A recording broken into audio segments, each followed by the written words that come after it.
ಚಿತ್ರದುರ್ಗದ ಕೂನಬೇಹು ಗ್ರಾಮದ ಮಣ್ಣಿನ ಸೊಗಡಿನಲ್ಲಿ ಅರಳಿದ ಪ್ರತಿಭೆ ಪಿಜಿ ಅನಿತಾ ಲಕ್ಷ್ಮಿ ಆಚಾರ್ಯ. ರಥಶಿಲ್ಪಿ ಗುರುನಾಥ ಆಚಾರಿ ಮತ್ತು ಸುವರ್ಣ ದಂಪತಿಗಳ 5 ಮಕ್ಕಳಲ್ಲಿ ಕೊನೆಯ ಕುಡಿ. ಬಡತನದ ಬೇಗೆಯಲ್ಲಿ ಬಿದ್ದರೂ ಪ್ರತಿಭೆಯ ಬೆಳಕನ್ನು ಎಂದಿಗೂ ಮರೆಯಾಗಲು ಬಿಡದ ಧೀಮಂತೆ. ಬಾಲ್ಯದಿಂದಲೂ ಅನಿತಾ ಬಹುಮುಖ ಪ್ರತಿಭೆ. ಕ್ರೀಡೆ, ಶಿಕ್ಷಣ, ಸಂಗೀತ, ಸಾಹಿತ್ಯ, ಸಮಾಜ ಸೇವೆ ಹೀಗೆ ಎಲ್ಲಾ ಕ್ಷೇತ್ರಗಳಲ್ಲೂ ತಮ್ಮ ಛಾಪು ಮೂಡಿಸಿದವರು. ಆದರೆ ತಂದೆಯ ಅನಾರೋಗ್ಯದಿಂದಾಗಿ ಕುಟುಂಬದ ಆರ್ಥಿಕ ಸ್ಥಿತಿ ಕುಸಿಯಿತು. ಡಾಕ್ಟರ್ ಆಗಬೇಕೆಂಬ ಕನಸು ನುಚ್ಚು ನೂರಾಯಿತು.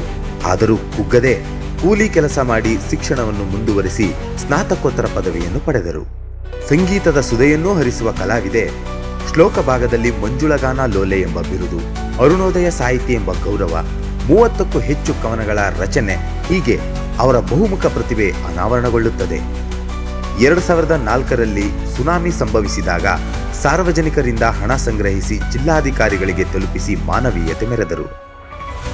ಸರ್ಕಾರಿ ಕೆಲಸ ಪಡೆಯಬೇಕೆಂಬ ಕನಸು ನನಸಾಗದಿದ್ದರೂ ಸ್ಪರ್ಧಾತ್ಮಕ ಪರೀಕ್ಷೆಗಳಿಗೆ 700ಕ್ಕೂ ಹೆಚ್ಚು ವಿದ್ಯಾರ್ಥಿಗಳಿಗೆ ತರಬೇತಿ ನೀಡುವ ಮೂಲಕ ಜ್ಞಾನದ ಬೆಳಕನ್ನು ಹರಿಸುತ್ತಿದ್ದಾರೆ.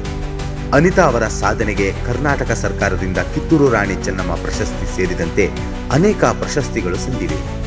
ಬಡತನದ ಬೇಗೆಯಲ್ಲಿ ಬೆಂದರೂ ಪ್ರತಿಭೆಯ ಬೆಳಕನ್ನು ಹರಿಸಿದ ಅನಿತಾ ಇಂದಿನ ಯುವ ಪೀಳಿಗೆಗೆ ಸ್ಫೂರ್ತಿಯ ಸೆಲೆ. ಈ ಹೆಮ್ಮೆಯ ಸಾಧಕಿಗೆ ವಿರಾಟ್ ವಿಶ್ವ ಗ್ಲೋಬಲ್ ಫೌಂಡೇಶನ್ ತಂಡದ ವತಿಯಿಂದ ಹೃದಯಪೂರ್ವಕ ಗೌರವ ಸಮರ್ಪಣೆ.